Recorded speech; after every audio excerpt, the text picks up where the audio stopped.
Aspirants, आज मैं हाजिर हूँ आपके सामने एक बहुत ही महत्वपूर्ण पोएम लेकर के। Elegy written in a country churchyard, जो कि टॉमस ग्रे के द्वारा लिखी गई थी और आज भी इंग्लिश लिटरेचर में बहुत ज़्यादा पॉपुलर है अपनी यूनिवर्सल थीम्स की वजह से। अगर आप मेरी चॉइस पूछें तो ओवरऑल मेरे लिए फेवरेट पोएम रही है। इवन नवोदय के इंटरव्यू के दौरान जो एक डेमो लेते हैं वो टीचिंग का, तो इसी पोएम का मैंने फर्स्ट स्टेंजा पढ़ाया था एज डेमो टीचिंग। तो उनको काफ़ी पसंद आया था और कहीं न कहीं इंटरव्यू में फ़ायदा मुझे मिला उसका और आज मैं सिलेक्ट भी हूँ। तो काफ़ी अच्छी पोएम है क्योंकि इसमें जो यूनिवर्सल थीम्स हैं वो वास्तव में हर किसी पे अप्लाई होती हैं। हम दुनियादारी में पढ़ने के बाद भूल जाते हैं कुछ टाइम के लिए कि हम क्या हैं, बट ये पोएम कहीं न कहीं हमारे उस अस्तित्व को बताती है कि yes, we should never be proud और एरोगेंट टुवर्ड्स एनीवन। तो ये पोएम लिखी गई थी करीब, इन्होंने कई सालों में इस पोएम को लिखा था बट पब्लिश किया इसको 1751 में। इनके एक दोस्त थे, तो उनकी डेथ हो गई थी 1742 में, रिचार्ड वेस्ट। उस उनके वक्त के टाइम पर ही ये लोग लिख रहे इस पोएम को लिख रहे थे, बट लास्ट में इसको पब्लिश किया इन्होंने 1751 में। ट्रांजिशन एज जो कही जाती है इंग्लिश लिटरेचर में, उस दौरान इस पोएम को पब्लिश किया गया था क्योंकि न्यू क्लासिकल एज, जिसको ऑगस्टन एज भी कहा जाता है, उस एज से धीरे धीरे जो लिटरेचर के ट्रेंड्स थे वो रोमांटिक एज की तरफ बढ़ रहे थे और उसको विलियम वर्ड्सवर्थ और कॉलरिज की लिरिकल बैलेट्स के पब्लिकेशन के साथ साथ शुरू किया गया। एलिजी, जो कि आप जानते होंगे, एक ऐसी पोएम रहती है जो किसी नियर एंड डियर के डेथ के ऊपर कभी विलाप करता है, मोर्न करता है, उसको आप एलिजी की श्रेणी में रखते हैं। थीम्स मैंने आपको बताया बहुत ही ज़्यादा पॉपुलर हैं और कॉमन पीपल जो हैं उनकी मौत के बारे में बात करती है, उनके मृत्यु पर ये पोएम विलाप करती है। जैसे इससे पहले जो एलिजी लिखी हुई हैं, आप अगर बात एडोनिस की करें, जो कि पीबी शैली ने लिखी हुई है कीट्स की डेथ पर, कीट्स के लिए लिखी है उन्होंने। अगर आप थर्सिस की बात करें, जो कि मैथ्यू आर्नोल्ड ने लिखी हुई है, और अगर बात करें हम इन मेमोरियम, तो एल ए एल टेनीसन ने लिखी है। इसके अलावा एक और राइटर हुए हैं जॉन मिल्टन, जिन्होंने एक एलिजी लिखी हुई है लिसिडस। तो कुल मिला के उन एलिजी उस एलिजी में ये डिफरेंस है कि वो सारी एक इंडिविजुअल पोएट के बारे में या उसके नियर एंड डियर के बारे में है। इसमें ऐसा कोई इंडिविजुअल सेलिब्रिटी या पॉपुलर फिगर देखने को नहीं मिलता है। थीम्स बहुत सारी हैं, like common humanity, mortality, fame versus obscurity, nature versus melancholy, इन सब थीम्स को इसमें कवर किया गया है। Classical and romantic both elements इस पोएम में बहुत ही अच्छे से मिक्स किए उन्होंने, जिसकी वजह से पोएम बहुत ज़्यादा पॉपुलर रही है। लाइन बाय लाइन हम देखेंगे, काफ़ी लंबा वीडियो होने वाला है, लेकिन अगर आप सीरियसली पढ़ाई कर रहे हैं और अगर आपने पहले से पढ़ रखी है तो नो प्रॉब्लम। नहीं पढ़ रखी है और आपको कहीं भी इस स्टेंजा में कहीं डाउट रह जाएगा तो definitely I make you assure that you will not face any kind of problem after watching the whole video. So let's begin. Poet जो है वो, आप कहिए कि रोम कर रहा है, घूम रहा है एमलेसली, एक चर्च यार्ड में घूम रहा है। और ये चर्च यार्ड जहाँ ये रहते थे उसका नाम है स्टोक ओजेस। जहाँ ये चर्च यार्ड की बात जो मेंशन की है इन्होंने, उस चर्च यार्ड का नाम है स्टोक ओज, जो कि बकिंघम शायर में है जहाँ ये रहते थे। उस चर्च यार्ड में घूम रहे हैं, तो कह रहे हैं कि curfew tolls the knell of parting day. Curfew actually ये एक बेल होती है,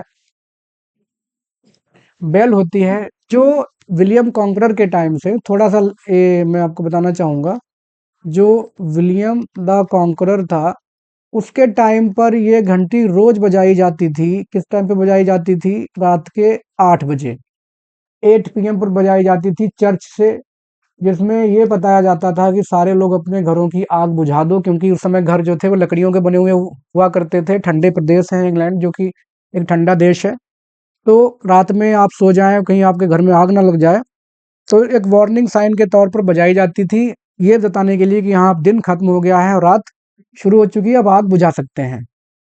तो ये घंटी की जो बजाने की प्रैक्टिस थी चर्च में चलती रही थी, तो ये घंटी बज रही है अभी भी, उनके बाद भी चलती रही। और ये सिंबलाइज करती है एंड ऑफ डे। क्या सिंबलाइज कर रही है? एंड ऑफ डे, कि दिन जो है वो खत्म हो चुका है, या आप ये कहिए कि अनाउंसिंग डेथ, डेथ को अनाउंस कर रही है। टोल्स का मतलब यहाँ पे क्या है, रिंग्स, घंटी जो है वो रिंग्स बज रही है। The knell of parting day, अब नेल का मतलब यहाँ पे आप समझिए कि ये साउंड है, कि घंटी जो है वो आवाज निकाल रही है, अनाउंस कर रही है। क्या अनाउंस कर रही है, end of day, of parting day, दिन जो गुजर गया है, दिन खत्म हो चुका है, शाम का वक्त है जब ये थॉमस ग्रे वहां घूमने गए। द लोइंग हर्ड, इसके अलावा जो पशु चरने गए थे और वो अब उनका झुंड वापस आ रहा है। लोइंग का मतलब यहाँ पे क्या है, रंभाते हुए या मेकिंग साउंड्स, जो रंभाते हैं ना गाय भैंस, उनका, उनकी आवाज है, और उनका झुंड आ रहा है। विंड स्लोली, विंड का मतलब यहाँ पे क्या है, वॉक। अच्छा, ये विंड क्यों लिखा है, क्योंकि जानवर जो है वो झुंड में चल रहे हैं, तो एक जैसे हम लोग जब चलते हैं तो एकदम सीधे चलते हैं, मान के चलो ऐसे चल रहे हैं, लेकिन जानवर जब चलेंगे तो ऐसे ऐसे ऐसे जिगजैग वे में एक दूसरे को टक्कर मारते हुए ऐसे ऐसे चलेंगे। तो कह रहे हैं कि धीरे धीरे वो एक दूसरे को धक्का मुक्की करते हुए हारे थके, क्योंकि वो सब क्या है, हारे थके हुए हैं, दिन भर चलते रहे। ओवर द ली, जो पास्चर है चारागाह, उसके ऊपर वो वापस अपने घरों की तरफ आ रहे हैं, जिगजैग वे में चारागाह से होते हुए सारे जानवर। लोइंग हर्ड का मतलब यहाँ क्या है, एनिमल्स। द प्लाऊमैन होमवर्ड, प्लाऊमैन यहाँ पे एक फार्मर है, किसान। होमवर्ड मीन्स घर की तरफ वो आ रहा है। Plots is very way, plots मतलब ये फिर से हम कहेंगे वॉक्स, चलता है। वेरी वे, अपने थके हुए रास्ते पर। रास्ता थका हुआ नहीं है, थका हुआ यहाँ पे किसान है, लेकिन रास्ते को थका हुआ बताया है। तो एक एक फिगर ऑफ स्पीच होता है जिसको कहा जाता है ट्रांसफर्ड एपिथेट। जब मैं अपना डेमो दे रहा था तो उन्होंने मुझसे ये पूछा था कि व्हाट इज ट्रांसफर्ड एपिथेट। तो ट्रांसफर्ड एपिथेट एक ऐसी डिवाइस है, लिटरेरी डिवाइस है, जिसमें जो क्वालिटी जो होती है किसी की, वो दूसरे पे ट्रांसफर कर दी जाती है। जैसे थका हुआ कौन है, किसान, और उसको थकान किसको, किसकी तरफ ट्रांसफर कर दी गई है, रास्ते की तरफ। रास्ते को थका हुआ बताया जा रहा है, जबकि थका हुआ कौन है यहाँ पर, किसान है। तो उसकी quality has been transferred to the way and leaves the world to darkness and to me. ये सारे लोग, ये जानवर, किसान, ये सब अपने घर जा रहे हैं, और कवि बेचारा अभी भी वहां अंधेरे में है, और पूरा का पूरा जो वातावरण आसपास का है वो डार्कनेस होती जा रही है। और ये सारी जो चर्च यार्ड है, वो ये सब छोड़ दे रहे हैं, किसके लिए, to darkness and to me. अब सिर्फ अंधेरा और मैं, दो ही लोग इस चर्च यार्ड में रहेंगे, ऐसा वो बताते हैं। फर्स्ट स्टेंजा में वो घूम रहे हैं एक चर्च यार्ड में, जानवर, किसान, ये सब अपने घर जा रहे हैं, और ये वहां पर अंधेरे में है। अब चर्च यार्ड की तरफ, चर्च यार्ड मतलब जो इंग्लैंड में कब्रिस्तान हुआ करते थे कभी, वो चर्च यार्ड से लगे हुए हुआ करते थे, इसीलिए उसको चर्च यार्ड कहा जाता है तो कब्रिस्तान लेकिन चर्च से लगा हुआ है, that's why it is called church yard. Now fades the glimmering landscape, fades का मतलब यहाँ पे क्या है, मुरझाना, कि अब जो लैंडस्केप है वो मुरझा रहा है। कैसा, शाइनिंग, चमकता हुआ, जैसे जो शाम का टाइम होता है वो कैसा होता है, ट्वाइलाइट होता है, कि आधा, थोड़ी सी रोशनी रहेगी, अंधेरा हो जाएगा, तो उसी को ग्लिमरिंग ये बोल रहे हैं, कि आसपास का वातावरण जो है वो ग्लिमरिंग सा है, और वो मुरझा रहा है, या धूप जो बिल्कुल जा चुकी है, रोशनी जा चुकी है, वो मुरझा चुकी है, और अंधेरा बढ़ता जा रहा है। ऑन द साइट मतलब तुरंत, क्विकली, क्योंकि सूरज अस्त जैसे ही होता है उसके बाद अंधेरा बहुत जल्दी होता है, बहुत ही जल्दी जल्दी अंधेरा आता जा रहा है उस चर्च यार्ड में। And all the air solemn stillness holds, और सारा जो एयर का मतलब यहाँ पे क्या है, वातावरण, और जो आसपास का पूरा वातावरण है वहां पर बहुत ही गंभीर, सोलम मीन्स बहुत ही गंभीर, स्टिलनेस का मतलब यहाँ पे क्या है, शांति, होल्ड्स, और पूरा वातावरण जो है उस शांति को पकड़े हुए है, या उस पूरे वातावरण में एक शांति हो गई है। वो शांति कैसी हो गई है, डेडली, जैसे कोई मर गया हो और एकदम सब लोग शांत हैं, सब शॉक्ड हैं, दुखी हैं, डेडली पीस है वहां पर। सेब, एक्सेप्ट, सिवाय, सिवाय, हर जगह शांति है, सिवाय कहाँ पर, the beetle wheels is droning flight, जहाँ पे बीटल, एक जो भ्रमर होता है, भंवरा जिसको बोला जाता है, भ्रमर, व्हील्स, वो गोल गोल ऐसे उड़ रहा है, ऐसे ऐसे ऐसे ऐसे उड़ रहा है, और कैसे उड़ रहा है, सर्कुलर मोशन में उड़ रहा है। Wheels his droning flight. Droning flight का मतलब यहाँ पे क्या है, आवाज करते हुए। वो उड़ तो रहा है और यहाँ पर हमिंग साउंड कर रहा है। उसका साउंड कौन सा है, हमिंग, गूंज रही है उसके पंखों की आवाज। बस यही एक शोर है जहां पर वो आ, है, बाकी हर जगह शांति है। एक और शोर है, एंड ड्राउजी टिंकलिंग्स लल द डिस्टेंट फॉल्स। ड्राउजी का मतलब जो जानवर हैं, जो कि फोल्स का मतलब यहाँ पे जो बाड़े होते हैं, बाड़ों में जो बंद किए गए हैं जानवर, आसपास लकड़ियों की फेंसिंग बना के बांध देते हैं लोग, किसान।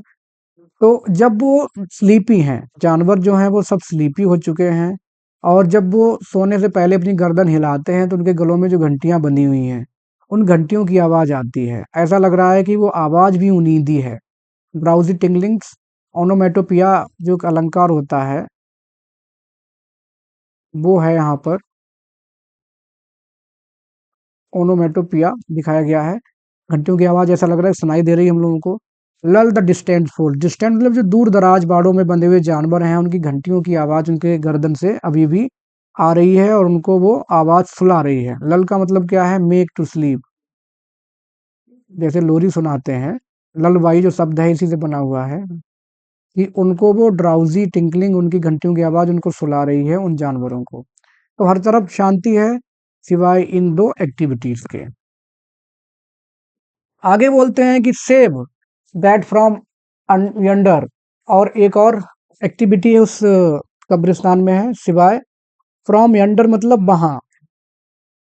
आईबी मेंटल्ड टावर, एक ऐसा टावर है जिस पर की लताएं चढ़ी हुई हैं, जैसे जो बेल होती हैं, बेल या लताएं चढ़ जाती हैं जो डिजर्टेड बिल्डिंग्स होती हैं उनके ऊपर। द मोपिंग आउल, एक उल्लू बैठा हुआ जो कि कैसा है, मोपिंग। मोपिंग का मतलब यहाँ पे उदास, ग्लूमी, एक ग्लूमी सा उदास सा उल्लू बैठा हुआ है। और dust to the moon complain, अब क्योंकि पूरा कब्रिस्तान खाली हो गया, सब अपने घर चले गए, लेकिन ये कवि महोदय अभी वहां घूम रहे हैं। तो उल्लू देख रहा है और उसको अच्छा नहीं लग रहा है, क्योंकि वो खुद अब पीस लवर है, शांति प्रिय चिड़िया होती है उल्लू, उसको ऐसे ही अंधेरा एकांत पसंद है। अब वहीं पर दूसरे हमारे ये उल्लू पहुंच गए हैं, थॉमस ग्रे। तो उल्लू शिकायत कर रहा है, ऐसा कभी इमेजिन कर रहा है कि उल्लू शिकायत कर रहा है अपनी आवाज निकाल के। किससे शिकायत कर रहा है, चंद्रमा से, किसकी, पोएट की। ये हमारे यहाँ घूमने आ गया, मैं तो उल्लू हुई हूँ, ये कैसे यहाँ घूमने आ गया रात के वक्त, भंग करने आ गया मेरा, ये डिस्टरबेंस कर रहा है मुझे।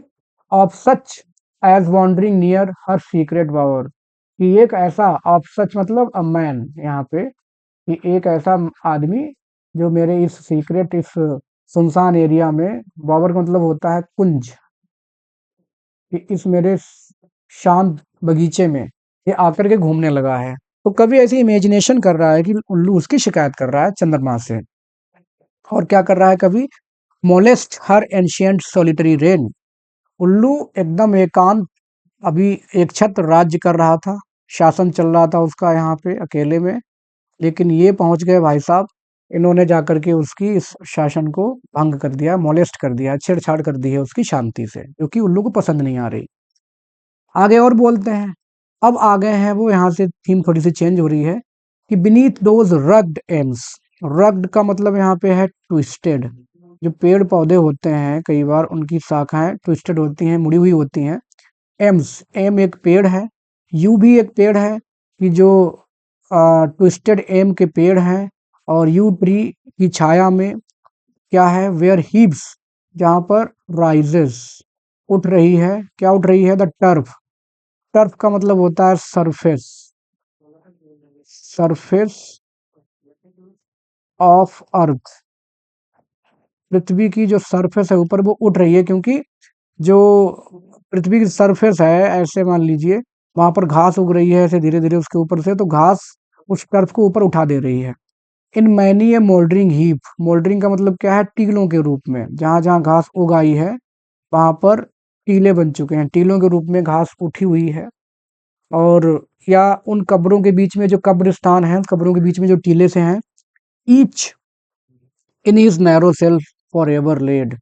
ईच का मतलब क्या है, उस गांव के प्रत्येक व्यक्ति की बात है जो मर चुका है, प्रत्येक मृत व्यक्ति, जो वहाँ का व्यक्ति मर चुका है उसके बारे में कह रहे हैं कि हर कोई मरा हुआ व्यक्ति जो लेटा हुआ है इन हिज नैरो सेल क्या मतलब है यहाँ पे, उसकी जो ग्रेव है जो कि तंग है, ग्रेव थोड़ी रहती है उनकी डेड बॉडी दफनाई जाती है, हर कोई अपनी उस तंग कब्र में फॉर एवर लेड हमेशा के लिए लेटा हुआ है, मर चुके हैं वो लोग गांव के, वो दफनाए गए हैं।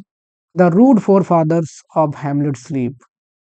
द रूड का मतलब, वैसे रूड का मतलब होता है कोई बहुत ज्यादा बदतमीज हो, लेकिन यहाँ पे रूड का मतलब है अनसिविलाइज्ड, जो बहुत ज्यादा पढ़े लिखे नहीं होंगे, अनसिविलाइज्ड। फोर फादर्स मतलब पूर्वज इस गांव के, हैमलेट छोटे से गांव के स्लीप सो रहे हैं कि उन यू और एम के वृक्ष के नीचे जहां पर घास कहीं कहीं उगी हुई है टीलों के रूप में, हर व्यक्ति अपनी कब्र में इस गांव के पूर्वज जो अनसिविलाइज्ड थे, बहुत ज्यादा पढ़े लिखे नहीं थे, सो रहे हैं, पड़े हुए हैं।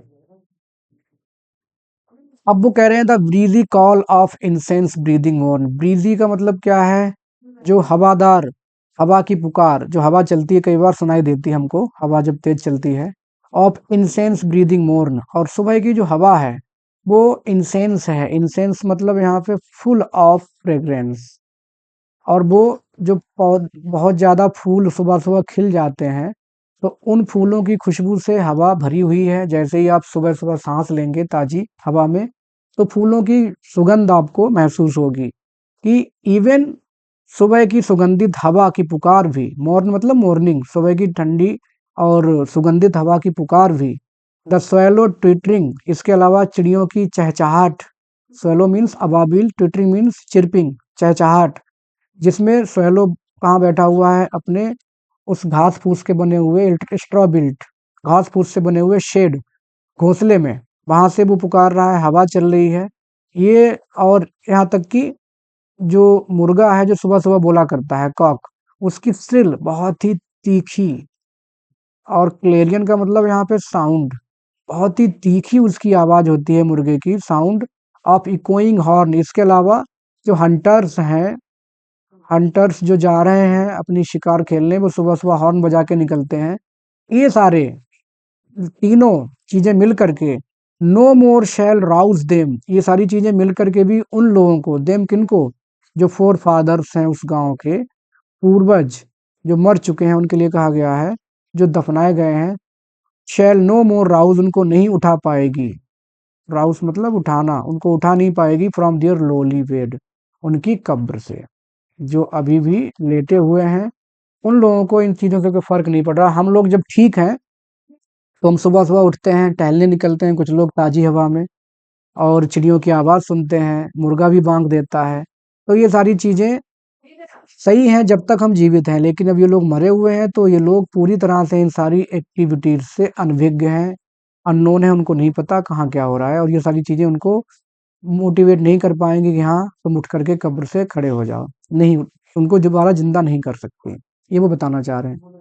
ये जो स्टेंजा है कोइंग हॉर्न और सिरिल क्लेरियन, ये एक्चुअली जॉन मिल्टन की एक पोएम है, उससे रेफरेंस लिया गया है, जिसका नाम है ललेग्रो, ललेग्रो से उन्होंने इसको बोरो किया है। अब वो कह रहे हैं कि for them no more the blazing hearth shall burn. ये चीजें कॉमन है, देखिए हम लोग जब सुबह काम पे निकलते हैं, शाम को वापस आते हैं, तो जो लोग अनमैरिड हैं उनके घर में उनकी माँ पापा बहन जो भी है पूछते हैं कि हाँ बड़ी देर हो गई तुम्हें बेटा, कब कब आओगे, आजकल फोन कर लोग करते हैं। और जो मैरिड हैं उनकी बीवियां उनका इंतजार करती हैं कि आप कब आ रहे हो, या जैसे ही आते हैं। जो बच्चे हैं जिनके एकदम बच्चे भाग करके आते हैं, अरे पापा आ गए टाइप। अब ये लोग जो कि मर चुके हैं, फॉर देम, ये किनके लिए बात कर रहे हैं, डेड पीपल, उस गांव के जो मरे हुए लोग हैं, दफनाए दफनाए हुए लोग हैं उस कब्रिस्तान में, उनके लिए कह रहे हैं कि for them no more the blazing hearth shall burn.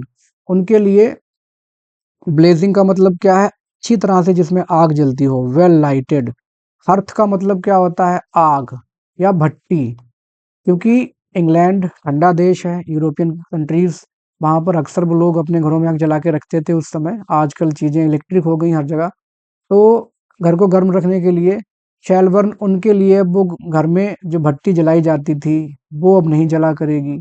और बिजी हाउस वाइफ फ्लाई, और जो पत्नियां हैं जो कि हमेशा बिजी रहती हैं गृहिणी, अप्लाई का मतलब यहाँ पे अप्लाई, कि वो अब अपने आप को अप्लाई नहीं करेंगी। हर इवनिंग केयर, वो शाम को चिंता में पड़ जाती थी उनके पतिदेव कब वापस आए कब वापस आए, लेकिन अब वो मर चुके हैं तो क्या वापस आएंगे।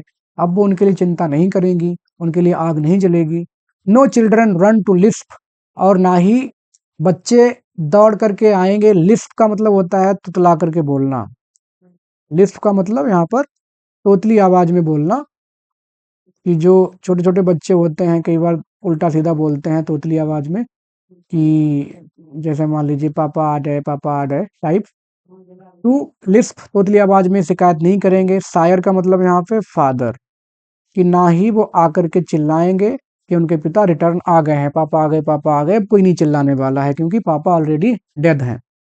और क्लाइंब हिज नीड्स, और ना ही छोटे छोटे बच्चे अब रहते हैं 1.5 2 साल 2.5 साल, तो आकर के पैरों में लिपट जाएंगे और हाथ ऊपर करेंगे कि मुझे गोदी उठा लो, उनके घुटने तक पहुंचते हैं वो। और द एनवियस किस टू शेयर, अब जैसे मान लो 2 3 बच्चे हैं, तो पिता एक बार में 3 4 को तो नहीं उठा पाएगा, एक एक को ही उठाएगा। तो और उठा के उसको लाड करेगा, प्यार करेगा, किस करेगा। तो बाकी जो बच्चे हैं उनके लिए वो किस कैसी हो जाती है, एनवीड। एनवीड मतलब ईर्ष्या वाली, जिसमें वो चाहेगा पहले मुझे किस की जाए। वो किस ईर्ष्यालु हो जाती है, या आप कह सकते हो कि बहुत ज्यादा प्राइज्ड, जिसकी कीमत बहुत ज्यादा है, कि किसको पहली किस मिल जाए। हर बच्चा कोशिश करेगा उस प्यार को पाने के लिए। तो ये देखिए एकदम प्रैक्टिकल उन्होंने लिखा है, ऐसा ही करते भी हैं बच्चे। ऑफ डिड द हार्वेस्ट, अब वो उनकी उन एक्टिविटीज के बारे में बता रहे हैं कि ऑफ्ट प्रायः या अधिकतर। ऑफ्ट का मतलब यहाँ पे प्रायः। Did the harvest to their sickle yield, yield का मतलब होता है गिव वे, हार मान जाना या गिव अप, सरेंडर कर देना। अक्सर जब वो लोग खेती किसानी किया करते थे, तो सिकल का मतलब यहाँ पे क्या है, उनका जो हंसिया है, उस हंसिये से वो लोग अक्सर फसल को काट लिया करते थे, और फसल जो है उनके हंसिया के आगे हार मान जाती थी, या बहुत बहुत बड़े बड़े एरिया की फसलों को काट लिया करते थे।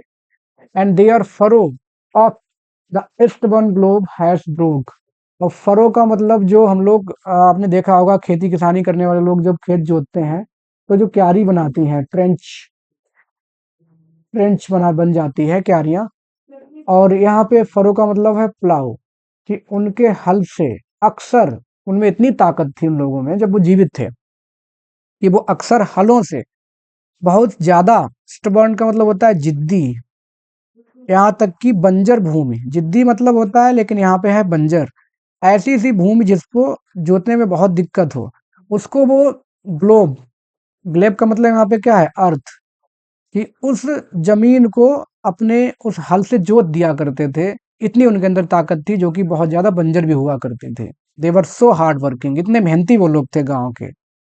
हाउ जोकंड, और बहुत ही जोकंड, हैप्पीली, बहुत ही खुश होकर के, बहुत खुश होकर के। They drive their team a field, team का मतलब यहाँ पे क्या है, बैल। बैलों से जब खेती हुआ करती होगी इंग्लैंड में भी किसी टाइम पर, कि अक्सर वो लोग उस अपने बैलों की जोड़ी को बहुत ही खुश होकर के चलाया करते थे, और जोता करते थे जमीनों को। एंड हाउ बाउड, और किस तरह से विनम्र हो जाती थी, झुक जाती थी। इवन बड़ी बड़ी झुक जाते थे। वुड्स का मतलब यहाँ पे पेड़, बहुत बड़े बड़े पेड़ को भी वो गिरा दिया करते थे अपनी उस मजबूत चोट से, जो उनकी कुल्हाड़ी की चोट थी। स्टर्डी स्ट्रोक का मतलब क्या है, मजबूत चोट। उस कुल्हाड़ी का जो प्रहार था उनका, वो बहुत ही ज्यादा मजबूत था। उस प्रहार से वो बड़े बड़े वृक्षों को भी गिरा दिया करते थे। देवर सो सो स्ट्रॉन्ग, या इस तरह से जिंदगी जिया करते थे वो लोग। अब ऐसा नहीं है क्योंकि दे आर डेड। आगे बोलते हैं कि लेट नॉट एम्बिशन मोक, अब जो लोग बहुत ही ज्यादा एम्बिशियस हों, जिनके अंदर बहुत ज्यादा महत्वाकांक्षाएं हैं, आप यहाँ पे कह सकते हैं कि महत्वाकांक्षी लोग। एम्बिशंस का मतलब महत्वाकांक्षी, यहाँ पे पर्सनिफाई किया है उन्होंने, कि जो महत्वाकांक्षी लोग हैं उनको, मॉक का मतलब होता है फन, मेक फन, मजाक बनाना, उनकी मजाक ना बनाएं। देयर मतलब उनके यूजफुल टॉयल, यूजफुल का मतलब उपयोगी होता है, लेकिन यहाँ पे आएगा साधारण, क्योंकि खेती किसानी का काम साधारण माना जाता है। टॉयल का मतलब यहाँ मेहनत, कि उनके उस साधारण मेहनत की कोई मजाक ना बनाए। महत्वाकांक्षी लोग जिनके पास बहुत महत्वाकांक्षाएं हैं, वो उनके साधारण मेहनत की मजाक नहीं बनानी चाहिए उनको। Their homely joys. अब वो लोग बहुत अच्छी जिंदगी जिया करते थे, उनके बीच में आपस में पति पत्नी में अपने बच्चे में बहुत प्यार था, उनके पारिवारिक जिंदगी बहुत ही हैप्पी लाइफ थी। And destiny obscure. होमली का मतलब यहाँ पे कॉमन, कि उनकी जो छोटी छोटी खुशियां थी, कॉमन हैप्पीनेस, उनकी मजाक नहीं बनानी चाहिए। एंड डेस्टिनी ऑब्सक्यूर, उनका जो भाग्य था। डेस्टिनी मीन्स यहाँ है भाग्य। ऑब्सक्यूर का मतलब होता है बहुत ही निम्न। उनका भाग्य बहुत ज्यादा तेज नहीं था, तो उनके निम्न भाग्य की मजाक नहीं बनानी चाहिए एम्बिशस लोगों को। Nor grandeur hear. और ना ही जो शौर्यवान लोग हैं, जिनके पास बहुत शौर्य है, बहुत ज्यादा फेमस लोग हैं, उनको नहीं करना चाहिए, नहीं सुनना चाहिए। With डिस्डेनफुल smile. डिस्डेन का मतलब होता है नफरत या आयरनी। स्माइल। द शॉर्ट, छोटी छोटी एंड सिंपल, साधारण सी। अनल्स का मतलब यहाँ पे क्या है? रिकॉर्ड्स। जैसे जो आदमी मर जाता है, तो जैसे मान लो कोई किसी का जन्म उन्होंने कहा भाई 1995 में हुआ, और वो जा करके फॉर एग्जाम्पल आगे जा करके उसकी मौत 2065 में हो जाए। हम्म, तो मतलब वो 70 साल जी लिया, लेकिन 70 साल में उसने किया क्या? कुछ नहीं किया। मतलब बहुत ज्यादा अचीवमेंट हासिल नहीं किया, कहीं सांसद विधायक मंत्री नहीं बना, या कोई बहुत बिजनेस टाइकून या बिलियनियर नहीं बना, तो क्या हुआ? तो उसका यही रिकॉर्ड होगा। अनल का मतलब यहाँ पे क्या है? उसका जीवन का रिकॉर्ड जो रहता है, वार्षिक रिकॉर्ड। तो उसको, जो ग्रैंडर लोग हैं जिनके पास शौर्य है, उन लोगों को आयरनिक स्माइल के साथ नहीं सुनना चाहिए, उन्हें अपनी जिंदगी से उनकी तुलना नहीं करनी चाहिए। क्यों नहीं करनी चाहिए? आगे बताते हैं। क्योंकि the boast of heraldry. Actually England में एक पद हुआ करता था जिसका हेराल्ड बोलते थे। वो लोग क्या करते थे? जो उच्च खानदान के लोग हुआ करते थे, उन उच्च खानदान के लोगों की उनके वंश को वो लोग रिकॉर्ड किया करते थे। उच्च खानदान के वंश के इतिहास को वो लोग रिकॉर्ड किया करते थे कि ये लोग उच्च खानदान के लोग हैं। तो जो लोग उस रजिस्टर में, जो हेराल्ड जिस रजिस्टर को बनाता था, तो उस रजिस्टर में जिसका नाम दर्ज हो जाता था, तो उसके लिए बहुत बड़े गर्व की बात हुआ करती थी कि देखो मैं उच्च खानदान का हूँ। तो बोस्ट का मतलब यहाँ पे क्या होता है? शेखी मारना। और जो लोग भाई जिसका नाम लिख जाए उच्च खानदान में रजिस्टर में, वो अपने आप को बड़ा खुर्रम खां समझता था। तो ये कह रहे हैं कि वो लोग जो सेखी मारते हैं हेराल्ड्री की, कि उनका खानदान बहुत उच्च है, बहुत उच्च खानदान के हैं। The pomp of power. और ताकत का जो शो ऑफ है। पोम्प का मतलब शो ऑफ, दिखाना, ताकत दिखाना, कि देखो हम इतने ताकतवर हैं। And all that beauty. या कुछ लोग कह सकते हैं कि देखो मैं बहुत खूबसूरत हूँ, जैसे मान लो beauty, Miss Universe, Miss World जो जीतती हैं कभी, है ना, एंजेलिना जोली, कटरीना कैफ, ऐश्वर्या राय, या जो भी हैं, कभी रही होंगी बॉलीवुड सेलिब्रिटीज, हर दुनिया में, हर जगह, हर देश में कोई ना कोई रहता है। And all that wealth ever gave. और वो सारा धन जो था, जैसे मान लो कोई दुनिया का, ये अपने इंडिया में बात करें तो अडानी अंबानी, और अगर विदेशों में बात करें तो बहुत सारे जेफ बोजे बेजोस, और भी बहुत सारे। तो क्या ये लोग हमेशा जीवित रहेंगे? क्या पैसा उनको इमोर्टल बना चुका है? नो। कभी न कभी उन्हें भी मरना है। इमोर्टल वो भी नहीं है, चाहे उनके पास कितनी भी खूबसूरती हो। एंजेलिना जोली हमेशा जीवित रहेंगी? नो। या ब्रैड पिट, जो कि हॉलीवुड एक्टर, पूरी दुनिया उनको जानती है, टॉम क्रूज, तो ये लोग क्या हमेशा अमर रहेंगे? नो। कोई भी पैसा, कोई भी सुंदरता, खानदान, शो ऑफ, कुछ भी, क्या है ये सारी की चीजें अवेट्स, ये सारी चीजें इंतजार करती हैं किसका? अलाइक, एक समान रूप से। द इनएविटेबल आवर का मतलब यहाँ पे क्या है? डेथ। ये सारी चीजें एक समान रूप से इंतजार करती हैं डेथ का। The paths of glory. आप बहुत यशस्वी हो सकते हो, आपके पास बहुत यश है, लाइक क्रिकेटर, सेलिब्रिटीज, सब उनको जानते हैं, बच्चा बच्चा जानता है, सब हैं। The paths of glory lead, आगे तो बढ़ाते हैं, लेकिन कहाँ? टू द ग्रेव, कि अंततः एक दिन मृत्यु सबको आनी है, चाहे वो कोई भी हो। तो अंतर क्या रह गया जो अमीर लोग हैं उनमें, और जो गरीब लोग उस गांव के हैं जो आज दफन है उस कब्रिस्तान में, उनमें कोई अंतर बचा? कोई अंतर नहीं बचा। अंतर इतना है कि उनको कोई जानता नहीं था, और ये लोग इनको सब जानते हैं। बस यही अंतर है, बाकी कोई अंतर नहीं है। आगे बोल रहे हैं कि नॉर यू ये प्राउड, और बहुत से प्राउड लोग जो होते हैं, घमंडी लोग होते हैं, है ना, उनके लिए कह रहे हैं ये प्राउड। इम्प्यूट, इम्प्यूट का मतलब होता है आरोप लगाना, कि और घमंडी लोग, आप लोगों को आरोप नहीं लगाना चाहिए उन लोगों के ऊपर, टू दीज द फॉल्ट, कि ये उन लोगों की गलती है। उन लोगों की गलती नहीं है। क्या गलती नहीं है? कि इफ मेमोरी, मेमोरी का मतलब यहाँ पे क्या है, उन लोगों के वंशज, जो लोग दफन हैं उनके वंशजों के बारे में कहा गया है, कि उन लोगों के वंशजों ने their tomb no trophies raise, कि उन्होंने उनकी कब्र पर, उन्होंने उनकी कब्र पर, उनके वंशजों ने मरे हुए लोगों की कब्र पर नो ट्रॉफीज रेज, कि उनकी कब्र पर कोई भी मॉन्यूमेंट्स नहीं बनवाया, कोई भी स्मारक याद करने वाली चीज नहीं बनवाई। क्यों नहीं बनवाई? क्योंकि ये लोग बहुत गरीब थे और इन सब चीजों से ऊपर उठे थे, इनके अंदर कोई घमंड दिखावा नहीं था, तो नहीं बनवाई उन लोगों ने। Where through the long drawn aisle, और ना ऐसा हो रहा है जैसे, जो क्या है कि इंग्लैंड में दो तरह के चर्च यार्ड थे। एक ऐसे थे जो वीआईपी वालों के लिए थे, एक ऐसे थे जो कॉमन लोगों के लिए थे। तो जो वीआईपी वाले चर्च यार्ड थे वो बड़े बड़े चर्च के बगल में लगे हुए थे, उन्हीं में बड़े बड़े लोग, वीआईपी लोग दफनाए जाते थे। सोचिए, हमारे यहाँ के ये लोग मजाक बनाते हैं, लेकिन इनके यहाँ भी बहुत ज्यादा भेदभाव रहा है, अभी भी है, कि जब ये वीआईपी लोग दफनाए जाते थे, तो उस बड़े से चर्च के गलियारे में, लॉन्ग ड्राउन आयल का मतलब क्या है? गलियारा, चर्च की जो गलियारा गली है, गलियारा बड़ा सा चर्च में रहता है जहाँ से लोग आते हैं घूमते हुए।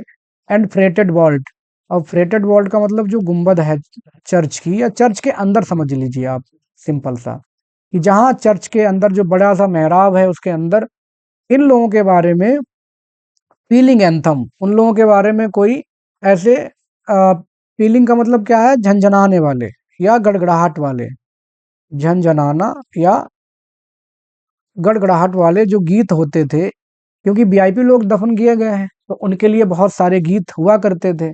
लेकिन इधर क्या है, इधर इन लोगों के लिए, कॉमन लोगों के लिए कोई गीत नहीं गाए गए। एंथम का मतलब song, swells the note of praise, इन लोगों की तारीफ में बहुत सारे गीत उस चर्च में गाए जाते थे, लेकिन इन लोगों के बारे में कोई भी गीत नहीं गाया गया। ये भी एक भेदभाव दिखाया गया, जो कि थीम भी है ना, सोशल इनइक्वालिटी की बात की गई है, कि यहाँ पर इन लोगों के लिए गीत गाए जाते थे चर्च में, लेकिन ये बेचारे गरीब लोग थे तो इनकी मौत भी इग्नोर कर दी जाती थी। अब आगे वो कह रहे हैं कि जो बना दी जाती हैं बड़ी-बड़ी, मतलब अर्न का मतलब क्या है? जो मॉन्यूमेंट बनाए जाते हैं, या अर्न का मतलब जो कलश होता है, कि कलश में उस कलश में और स्टोरीड, उसमें वो लोग उसकी जीवन गाथा लिख दिया करते थे। हाँ, जीवन गाथा लिख दिया करते थे। जीवन गाथा लिखने के बाद, और एनिमेटेड बस्ट, या कोई ऐसी मूर्ति बना दो जो कि एकदम जीवन जैसे मिलती जुलती हो, मरे हुए इंसान से मिलती जुलती एनिमेटेड बस्ट हो।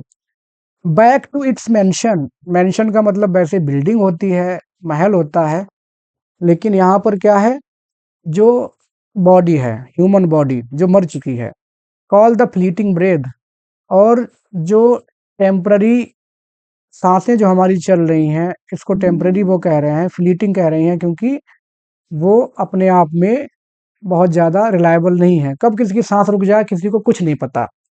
तो वो कहना चाह रहे हैं कि क्या ऐसे कलश जिन पे पूरी जीवन गाथा लिख दी जाए, तारीफ लिख दी जाए, या एकदम लाइफ लाइक स्टेचू बना दी जाए, क्या वो बुला सकती हैं वापस उस सांस को ह्यूमन बॉडी में, या ये चीजें आदमी को दोबारा जीवित कर सकती हैं? ये क्वेश्चन मार्क लगा हुआ है, मतलब नहीं। चाहे कब्र आप ना बनवाओ या बनवाओ, या बहुत अच्छी मार्बल की बनवा दो, तो क्या होगा? मरा हुआ इंसान वापस आएगा? नहीं आएगा। आगे और कह रहे हैं कि कैन ऑनर्स वॉइस प्रवोक, या आप किसी के सम्मान में पूरा ग्रंथ लिख डालो, एकदम ग्रंथ लिख दिया गया है, उसके सम्मान की चर्चाएं हर तरफ हो रही हैं। प्रवोक, प्रवोक का मतलब क्या होता है? एक्साइट करना, उत्तेजित करना। क्या सम्मान में लिखी गई कविताएं, गीत, कहानियां, उस साइलेंट डस्ट का मतलब यहाँ पे क्या है? कब्र या मौत, प्रवोक उसको एक्साइट कर सकती हैं। और फ्लैटरी या किसी के बारे में बहुत ज़्यादा चापलूसी की जाए, एकदम क्या-क्या बोला जाए कि जैसे अलेक्जेंडर था महान, पूरी दुनिया का विजेता उसको कहा जाए। अकबर कि भैया हुमायूं, बाबर या जो इंडियन हिंदू राजा भी हुए उनकी बात की जाए कि देखो महाद्वीप के विजेता, या इस टाइप से करने से क्या होगा? क्या ये सारी चीज़ें जो मौत के डल एंड कोल्ड ईयर है उसको काम डाउन, कूल का मतलब यहाँ है काम डाउन, शांत करना। क्या मौत के डल का मतलब यहाँ है अनसिंपैथेटिक?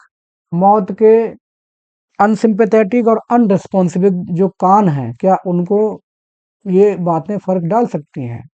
या ऐसे एक्शन करने से, ये सारे जो एक्शंस हैं, ये सारे एक्शन करने से क्या एक आदमी दोबारा जीवित किया जा सकता है? नहीं। क्या मौत को मनाया जा सकता है सब करके? नहीं। इन सब चीज़ों का मरने के बाद इंसान के लिए कोई वैल्यू नहीं है जो मर चुका है। उस पे कोई फ़र्क नहीं पड़ने वाला। आगे कह रहे हैं कि परहैप्स, यहाँ पे पी होनी चाहिए। Perhaps in this neglected spot. अब जो कॉमन लोग हैं उस गाँव के, वहाँ पहुँच गए फिर से वो उसी थीम पर कि यह जो एक सामान्य सी कब्र है, नेग्लेक्टेड स्पॉट है, क्योंकि वहाँ वीआईपी लोग नहीं आते हैं, है ना? सामान्य कब्र जो है, वहाँ पर वीआईपी लोग नहीं आते। इज़ लेड, कोई लेटा हुआ है।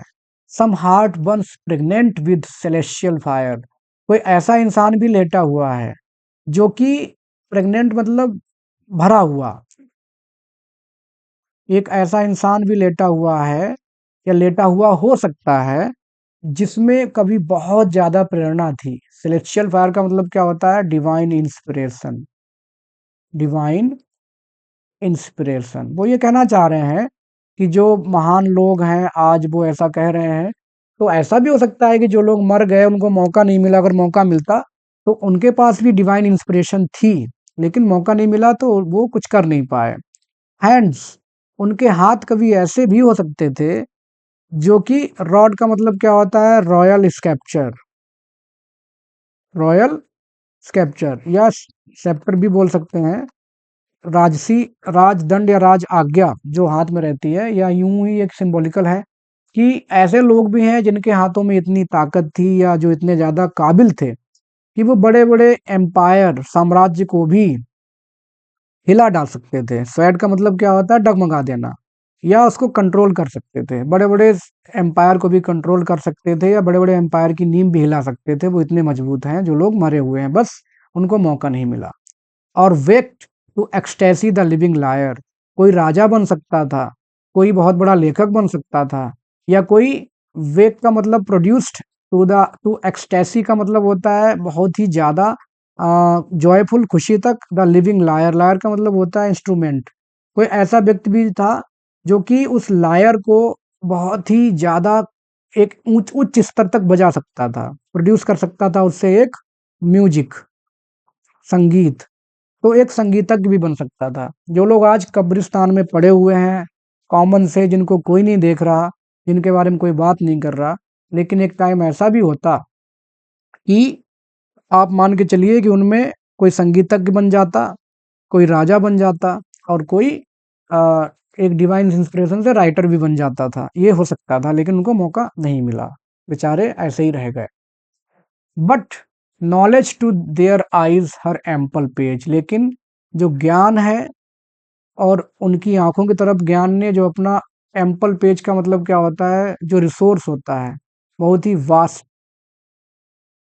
रिसोर्स, बहुत ही वास्ट जो रिसोर्स है उसकी बात की गई है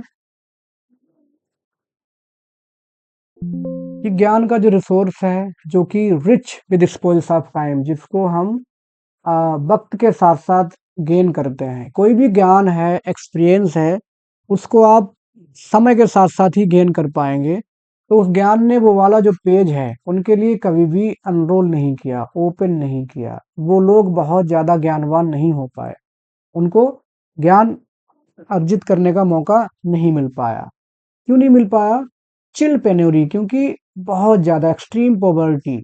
चिल पेनोरी का मतलब यहाँ है घोर गरीबी, एक्सट्रीम पॉवर्टी, उस घोर गरीबी ने क्या किया, रिप्रेस्ड, दबा दिया, देयर नोबल रेज, जो घोर गरीबी थी उसने उनके जो एक कह सकते हैं कि उनके मन में जो प्रेरणाएं थी, नोबल रेज का मतलब जो प्रेरणाएं थी उनको दबा दिया।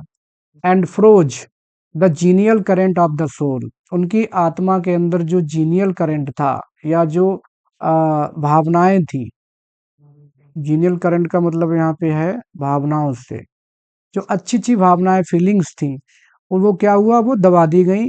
उस चिल पेन्यूरी ने, गरीबी ने उनको कहीं का नहीं छोड़ा, अब वरना वो लोग भी कहीं ना कुछ हो सकते थे। उनकी जो हाई एस्पिरेशंस थी,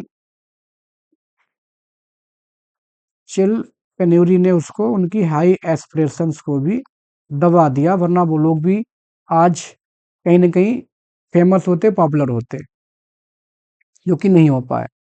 अब आगे और वो बोलते हैं कि full many a gem of purest ray serene. अब वो एक उदाहरण दे रहे हैं, ये जो स्टेंजा है एक एग्जाम्पल का है। वो कह रहे हैं कि जिस तरह से समुद्र में, ओशन, ओशन समुद्र में जो होलोज हैं, जो केव्स हैं, ऐसा माना जाता है कि समुद्र जो कि अनफैदम्ड है, अथाह, कि अथाह समुद्र की जो केव्स हैं वहां पर बहुत सारे जेम्स, रत्न पड़े रहते हैं, और ऐसे पड़े रहते हैं जो कि पूरी तरह से प्यूरेस्ट, पूरी तरह से निर्मल हैं, लेकिन वहां कोई पहुंच नहीं सकता है, क्योंकि due to depth of ocean, इतना ज्यादा समुद्र गहरा है या वहां तक नहीं पहुंचा जा सकता, डार्क और डीप।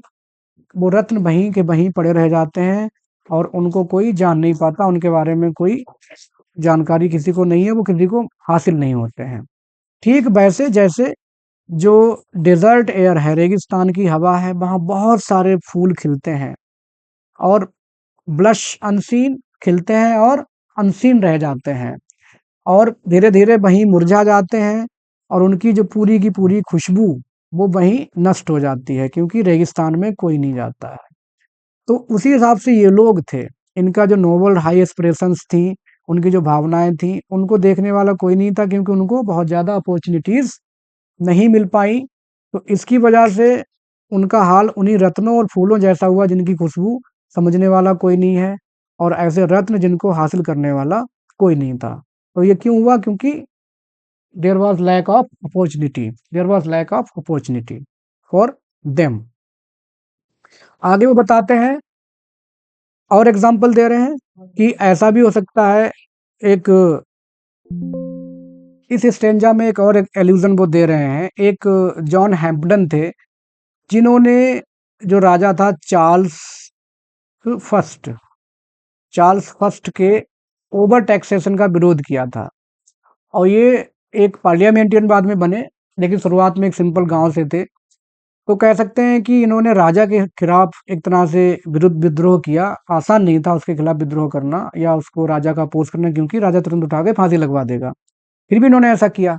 तो कह रहे हैं कि जो गांव के लोग लेटे हैं, उनके अंदर भी ऐसे लोग थे जो हैम्पटन जैसे बन जाते, और जिनके अंदर डाउंटलेस ब्रेस्ट, डाउंटलेस ब्रेस्ट का मतलब क्या होता है, ऐसा उत्साह, निर्भीक उत्साह, कि वो लोग निर्भीक उत्साह वाले थे, उन्हें किसी का डर नहीं होता, हैम्पटन की तरह, चाहे राजा ही क्यों ना हो सामने। The little tyrant of his fields withstood, और जो उनके गांव का कोई छोटा मोटा जो तानाशाह होता, लिटिल ट्रेंट का मतलब क्या है, छोटा मोटा तानाशाह, जिसका वो लोग विदस्टूड करते, प्रोटेस्ट करते, उसका वो विद्रोह कर सकते थे, विरोध कर सकते थे, क्योंकि उनके अंदर भी करेज था, लेकिन मौका नहीं मिला, तो हम उनके बारे में नहीं जानते। इसके अलावा और आगे कह रहे हैं कि सम म्यूट इनग्लोरियस, कुछ शांत, और इनग्लोरियस का मतलब यहाँ पे कॉमन से, कुछ शांत और अननोन से, कॉमन या अननोन भी आप कह सकते हैं, जिसको कोई ना जानता हो। अननोन मिल्टन भी वहां हो सकते हैं, जो उन कब्रों में रेस्ट कर रहे हैं या मरे हुए हैं। कुछ लोग हैम्पटन बन जाते, कुछ लोग मिल्टन की तरह कभी भी बन सकते थे, अगर उनको वो एनवायरनमेंट मिला होता, जो कि उनको नहीं मिल पाया। आगे और कह रहे हैं कि some Cromwell guiltless of his country's blood, और ब्लड, कुछ ऐसे भी हो सकते थे जो कि क्रॉमवेल की तरह हो जाते। क्रॉमवेल कौन था? जो कि इंग्लैंड में जब युद्ध हुआ था चार्ल्स फर्स्ट के टाइम पर ही, जो चार्ल्स फर्स्ट था उसके टाइम पर जो सिविल वॉर हुआ था, तो क्रॉमवेल ने ही इसको फांसी लगवाने के बाद ये राजा बना और इसने इंग्लैंड पे शासन किया। अब क्रॉमवेल ने शासन तो किया, लेकिन जो लड़ाई हुई थी उस लड़ाई में बहुत सारे उसके देश के बहुत सारे लोग मारे गए। कंट्रीज ब्लड का मतलब उसने बहुत से निर्दोष लोगों की जान चली गई थी और ये राजा बना। तो इनमें जो लोग होते क्रॉमवेल जैसे, वो क्रॉमवेल इसलिए नहीं बन पाए कि उनको मौका नहीं मिला, और इस तरह से वो लोग कहीं न कहीं निर्दोष बने रह गए। अगर क्रॉमवेल बनते तो वो भी अपने देशवासियों को खून बहाते, लेकिन मौका नहीं मिला, तो वो क्रॉमवेल की तरह नहीं बन पाए और कहीं न कहीं वो निर्दोष बन गए और उस खून खराबे से वो दूर रहे, जो कि उनको मौका नहीं मिल पाया। और आगे कहते हैं कि the applause of listening senates to command, उनमें कुछ लोग ऐसे भी होते जो पार्लियामेंट में भी पहुँचते, और जब पार्लियामेंट में पहुँचते तो क्या होता, वो सीनेट्स में अच्छे-अच्छे भाषण देते और हर कोई उनको कमांड करता, उनकी तारीफ़ करता। लोगों को ऑर्डर देते ऑरेटरी से और बहुत कुछ करते, लोग उनकी तारीफ़ें करते। तारीफ़ें उनकी, अप्लॉज़ का मतलब क्या है यहाँ पे, कि तारीफ़ें होती उनकी ऑरेटरी स्किल की, उनके भाषणों की, लेकिन ऐसा नहीं हो पाया। इसके अलावा the threats of pain and ruin to despise, इसके अलावा जो निरंकुश राजा होते हैं और वो आम जनता पर बहुत सारे टॉर्चर करते हैं, तो उन धमकियों को, थ्रेट्स का मतलब यहाँ पे डर, उस डर, धमकी और उस टॉर्चर को वो लोग नफ़रत करते या उसका विरोध करते, राजा का विरोध करते कि तुम ऐसा नहीं कर सकते हो। वो भी ऐसा कर सकते थे, जो आज पड़े हुए हैं इन कब्रों में। और to scatter plenty over smiling land, और वो बहुत ज़्यादा जो ज़मीन है उसके ऊपर स्कैटर मतलब बिखेर देते, प्लेंटी का मतलब यहाँ पे क्या है, समृद्धि, कि वो उस ज़मीन पर इतना ज़्यादा अच्छे-अच्छे काम करते कि जो ज़मीन है उस पर वो समृद्धि बिखेर देते, जिस तरफ हर तरफ ज़मीन कैसी होती, स्माइलिंग लैंड हो जाती, हर तरफ लोग खुश होते। वो भी ऐसा कर सकते थे। And read their history in a nation's eye, और मरने के बाद इतिहास में उनके रिकॉर्ड्स दर्ज होते और पूरे देश के लोग उसको पढ़ते। नेशंस आइज का मतलब देश के लोग उस रिकॉर्ड को, हिस्ट्री को पढ़ते कि हाँ देखो, महान राजा था जिसने ये योजना लाया, वो ये योजना लाया, ऐसी ऐसी योजनाओं से हम आज यहाँ हैं। तो हर कोई तारीफ करता उनकी, लेकिन ऐसा वो नहीं कर पाए, उनके अंदर क्षमता थी। अब यहाँ पे वो उसका एक दूसरा पहलू बता रहे हैं कि उनको मौका नहीं मिला ऐसा करने का, तो कहीं ना कहीं उसका इनडायरेक्टली फायदा हुआ है, वो बता रहे हैं।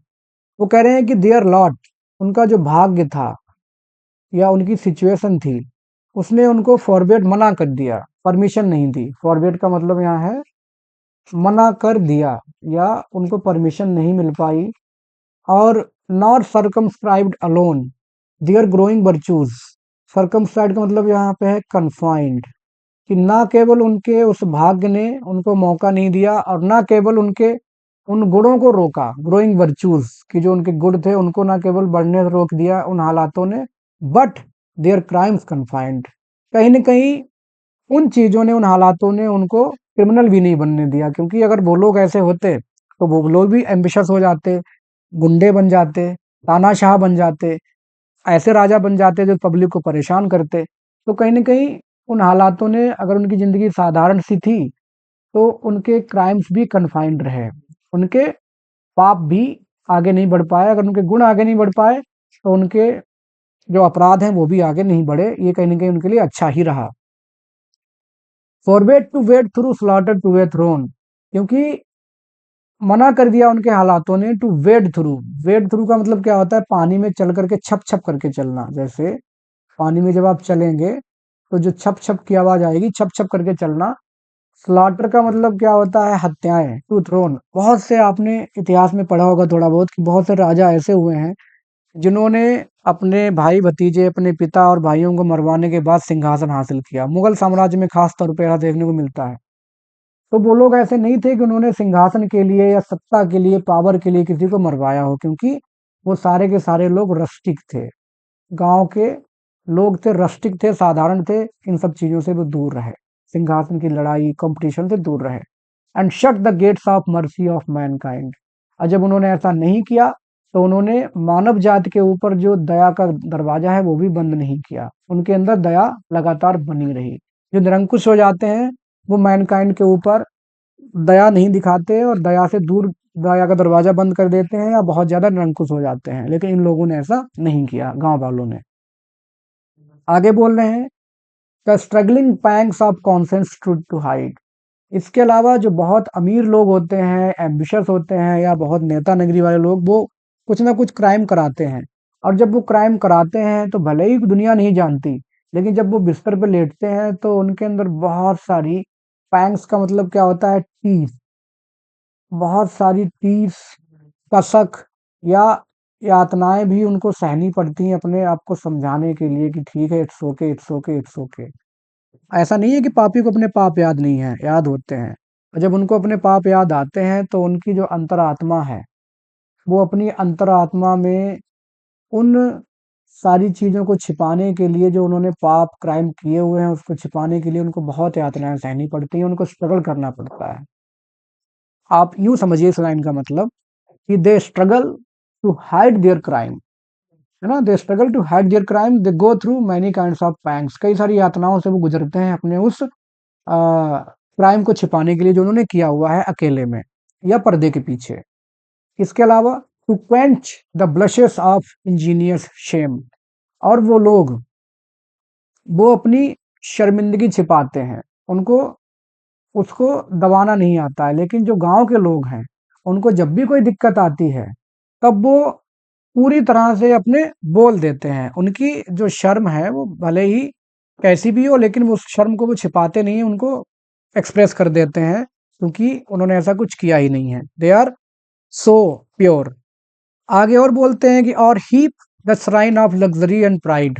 और जो लग्जरियस लोग, लग्जरी में रहते लोग हैं, घमंडी लोग हैं, बहुत पावरफुल लोग हैं, उनके गेट पर, श्राइन का मतलब ऐसे मंदिर होता है, लेकिन यहाँ पे मान के चलो उनका जो घर है, हाउस, कि उनके घर पर जाकर के वो ढेर नहीं लगाते हैं किस चीज का। जैसे आपने देखा होगा कि जो लोग पावरफुल होते हैं तो वो किसी कवि को अपने यहाँ रखते हैं और वो उसके पैटर्न बन जाते हैं, उसके संरक्षक बन जाते हैं।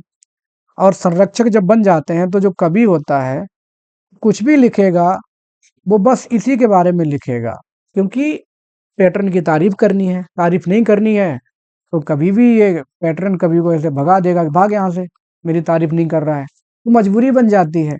लेकिन इन लोगों ने, जो गांव के लोग थे, इन लोगों ने कभी भी उनके दरवाजे पे जाकर के ढेर नहीं लगाया उन कविताओं का। इंसेंस किंडल्ड का मतलब यहाँ पे क्या है, चापलूसी की कविताओं का, म्यूजिस म्यूजिस फ्लेम की जो चापलूसी कविताएं जो लोग लिखा करते हैं, फ्लैटरी वाली, वो इन लोगों ने कभी ऐसा किया ही नहीं, क्योंकि ये लोग सिंपल साधारण लोग थे, गांव में जिंदगी जीते थे और इन्होंने पैटर्न वैटर्न सबसे दूर रहे। तो कितना अंतर था उनकी जिंदगी में, वो किसी की चापलूसी भी नहीं करते थे। आगे कह रहे हैं कि far from the madding crowds with noble strive. शहरों में लोग, एकदम भीड़ है लोगों की, और वो कैसी हो चुकी है, क्रेजी हो चुकी है। मैडिंग का मतलब यहाँ पे क्या है, क्रेजी, फ्रेंजीड, एकदम पूरी तरह से पागल हैं वो लोग कुछ ना कुछ अचीव अचीव करने के लिए। स्ट्राइव का मतलब यहाँ पे कंपटीशन, सारे के सारे लोग कंपटीशन में पड़े हुए हैं। हम लोग भी कंपटीशन में ही हैं, है ना। आप कंपटीशन की तैयारी कर रहे हैं, मैं भी कुछ ना कुछ कर ही रहा हूँ, वरना मैं भी आराम से आज संडे के दिन घूम रहा होता, खेल रहा होता, लेकिन नहीं ऐसा कुछ कर रहा हूँ। तो कहीं ना कहीं हम लोग स्ट्राइफ में लगे हुए हैं। लेकिन ये लोग जो थे, इन लोगों ने उस भीड़ से ये लोग दूर रहे, फार फ्रॉम द मैडिंग क्राउड, उससे दूर रहे। थॉमस हार्डी ने एक नॉवेल भी लिखा है, far from the madding crowd. Their sober wishes never learn to stray. उनकी जो भावनाएं थी, सोबर का मतलब यहाँ पे श्रेष्ठ, डिसेंट, रस्टिक लोगों की जो भावनाएं थी, उनकी भावनाएं कभी भी भटकी नहीं। स्ट्रे का मतलब होता है भटकना। उनकी भावनाओं ने कभी भटकना नहीं सीखा। वो अपनी भावनाओं में एकदम कंट्रोल में रहे, कभी भटके नहीं, क्राइम नहीं किया, किसी का दिल नहीं दुखाया। Along the cool sequestered vale of life. और जो जिंदगी की, मतलब एक जिंदगी वो जी रहे थे, सिक्वेस्टर्ड का मतलब यहाँ पे पीसफुल। उनकी जो जिंदगी थी वो पूरी तरह से पीसफुल थी। वेल ऑफ लाइफ का मतलब यहाँ पे है जिंदगी की घाटी। उनकी जो जिंदगी की घाटी थी उसमें कभी भी तूफान नहीं आते थे, मीन्स कि वो हमेशा पीसफुल रही और उन्होंने कभी तूफानों का सामना नहीं किया। वो तूफानों में पीछे दौड़े ही नहीं किसी चीज के। कूल सिक्वेस्टर्ड लाइफ जो कि पूरी तरह से उनकी कंट्रोल में थी। और आगे बोल रहे हैं कि they kept the noiseless tenor of their way. और उनकी जो एक्टिविटी थी, टेनर का मतलब क्या है कि जो एक्टिविटी थी उसको उन्होंने बरकरार रखा। और वो कैसी थी? नॉइजलेस थी। नॉइजलेस का मतलब यहाँ पे प्योर। उनके जो भी कार्य थे वो शुद्ध थे, वो भटके नहीं। कभी भी उन्होंने जाकर के किसी का विरोध नहीं किया और बस अपनी जिंदगी जीते रहे। लोगों की तरह कंपटीशन के पीछे नहीं पड़े, पावर के पीछे नहीं भागे, पैसे के पीछे नहीं भागे। एकदम आम जिंदगी वो लोग जीते रहे। उनकी इच्छाएं कंट्रोल में थी, आउट ऑफ कंट्रोल कभी नहीं थी। अब आगे कब्र की तरफ आ गए हैं। कहते हैं कि येट इवन दीज बोन्स, फिर भी जो दीज बोन्स का मतलब क्या है? Common people. कि जो कॉमन पीपल हैं मरे हुए उस गांव के, उनके बारे में बात कर रहे हैं। फ्रॉम इंसल्ट टू प्रोटेक्ट, कि उनकी बदनामी ना हो। कॉमन पीपल जो मरे हुए हैं उनकी बदनामी ना हो। कुछ लोगों ने, सम फ्रेल, कुछ, फ्रेल का मतलब क्या है? कमजोर से, वीक। मेमोरियल स्टिल इरेक्टेड नाय, नाय का मतलब नियर। कि अभी भी बहुत ज़्यादा अच्छे-अच्छे नहीं बने हैं एनिमेटेड बस्ट, स्टोरीड अर्न या बहुत कॉस्टली ग्रेव नहीं बनाई हैं, लेकिन फिर भी कुछ लोगों ने अपने फोरफादर्स के लिए बहुत कमज़ोर-कमज़ोर से कुछ मॉन्यूमेंट्स, कब्र, साधारण सी कब्र बना दी हैं, दिखाने के लिए। इरेक्टेड मतलब क्या है? खड़ी कर दी हैं कब्रें अपने फोरफादर्स की याद में। With uncouth rhymes and shapeless sculpture deck. और उनके ऊपर जो राइम्स लिखी गई हैं, कब्रों के ऊपर जो कविताएं लिखी जाती हैं, वो कैसी हैं? अनकूथ हैं। अनकूथ का मतलब यहाँ पे है असभ्य, बेढंगी सी। क्योंकि इनके यहाँ लिखने वाला कोई बहुत अच्छा नहीं था, ये लोग बहुत पढ़े लिखे नहीं थे, तो कविताएं कैसी हैं? असभ्य सी हैं। और उनको कोई बहुत अच्छा लिखने वाला होता तो वो बहुत अच्छी होती, लेकिन ऐसा नहीं हो पाया है। बेढंगी कविताएं लिखी हैं। And shapeless sculpture dead. और जो मूर्तिकार थे उनको भी ये लोग बहुत पैसा नहीं दे पाए, तो बहुत ज़्यादा अच्छे मूर्तिकार को ये लोग हायर नहीं कर पाए। तो जो भी स्कल्पचर बनी है, डेकोरेट की गई हैं, डेक मतलब यहाँ पे डेकोरेट, जो डेकोरेट की गई हैं, मूर्तियाँ बनाई गई हैं, छोटी मूर्ति, वो बहुत ही शेपलेस हैं, एकदम बेढंगी बनाई गई हैं।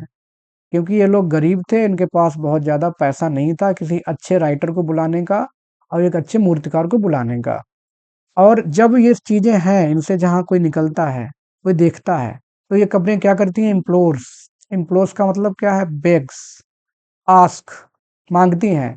तो पासिंग ट्रिब्यूट ऑफ ए साय, कि कोई निकल रहा है। पासिंग ट्रिब्यूट का मतलब कोई गुजरता हुआ जा रहा है, तो कोई इनको देखेगा और आह भरेगा इनको देख कर के, ओह! कितने गरीब लोग थे कि इन बेचारों को एक अच्छी कब्र भी नसीब नहीं हो पाई। ऐसी श्रद्धांजलि इन लोगों को मिलती है, क्योंकि वो बहुत ज़्यादा अच्छी कब्रों में दफनाए नहीं जा सके ड्यू टू देयर पॉवर्टी। आगे वो कहते हैं कि their name, their eyes, years spelled by the unlettered muse. Unlettered का म्यूज यहाँ पे क्या है? एक नौसिखिया कवि। कब्र के ऊपर जो उनके जीवन वृत्तांत लिखा गया है या जो कविताएं लिखी गई हैं, वो किसी नौसिखिया कवि के द्वारा लिखी गई हैं, जो कि बहुत ज़्यादा अच्छा लिख नहीं पाता है, जिसकी वजह से जो लिखा गया है वो बहुत ज़्यादा मिस स्पेल्ड है। उसकी स्पेलिंग ही गलत हो गई है। अच्छे से लिख भी नहीं पाया गया है उनके जीवन वृत्तांत को। The place of fame in LG supply. और यही सारी अनलेटर्ड जो उनके नाम हैं, उनके वर्ष वृत्तांत, सारी चीज़ें लिखी गई हैं। यही मान के चलिए उनकी प्रसिद्धि। और जो एलजी लिखी जाती है, दर्ज शोक गीत जिसको बोलते हैं, यही सारे उस शोक गीत का काम कर रहे हैं। And many a holy text around she strews. She का मतलब वैसे म्यूज है, म्यूज कवि, लेकिन हम हिंदी में मतलब इसका मेल के तौर पे मानेंगे कवि। और बहुत सारे होली टेक्स्ट, बाइबल से लिखे गए, जो बाइबल है इनकी, उस बाइबल से लिखे गए बहुत सारे टेक्स्ट उनकी कब्र पे लिखे गए हैं, लेकिन वो भी बहुत ही, इसलिए उसका मतलब क्या है, बिखेरे गए हैं। बिखेरे गए हैं, बहुत ही ज़्यादा व्यवस्थित नहीं है, जो कि व्यवस्थित होते हैं, वो सिर्फ़ यूँ ही बिखेर दिए गए हैं। That teach the rustic moralist to die. और जो बाइबल में स्क्रिप्चर्स हैं, टेक्स्ट है बाइबल का, वो फिलोसफिकल है, वो हमें सिखाता है कि हमें कैसे मरना चाहिए और हमें मरने के लिए हमेशा तैयार रहना चाहिए, हमें ज़िंदगी से बहुत ज़्यादा प्यार नहीं करना चाहिए, ये भी जो भी है भगवान के अपनाने का हमें तैयार रहना चाहिए, इस टाइप से।